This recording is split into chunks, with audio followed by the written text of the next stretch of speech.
is a season in life for everything. You've just come out of school. You are 26. For goodness sake, what are you doing buying a bag that can pay your house rent for a year? Can we talk? You can't come out and at 28, you think you're going to have what a 52-year-old woman has been working for. She's got 30 years of hard work behind her. So if you see her come out with whatever jewelry, whatever bag, shoe, listen, she's eating the fruit of her labor. You pick up your hoe and your cutlass and start farming and put your seed in so that when you're...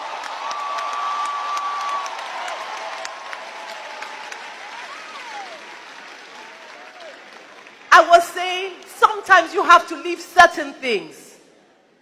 You can't afford a lifestyle. Don't attempt to live it. Who are you deceiving?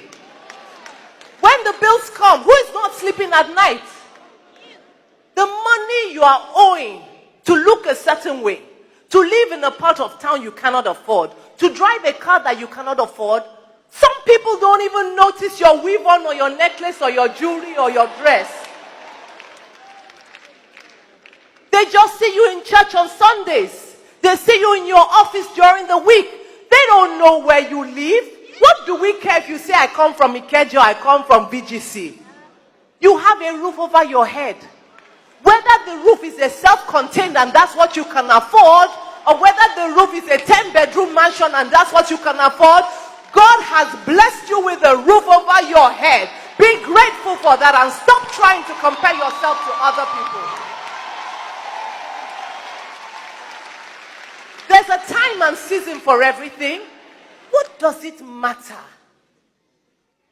if I wear shoes that cost 5,000 naira? If I wear an outfit that costs 8,000? Why are you laughing? You know, if my dress costs 5,000 or 8,000 naira, and guess what? If I ain't got the money to put no weave on or wig on, and I just gel my hair back, let me tell you, the clothes don't make me. The shoes don't make me. The weave-on don't make me. The glory of God, Christ on the inside, has made me. I can wear anything and look good because it has nothing to do with what I'm wearing. It has everything to do with who's wearing it.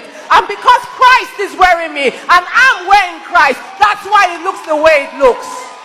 Don't let anybody ever intimidate you until you're carrying a certain label or designer. You have not arrived. Honey, my destination is glory. I already arrived, in case you don't know it.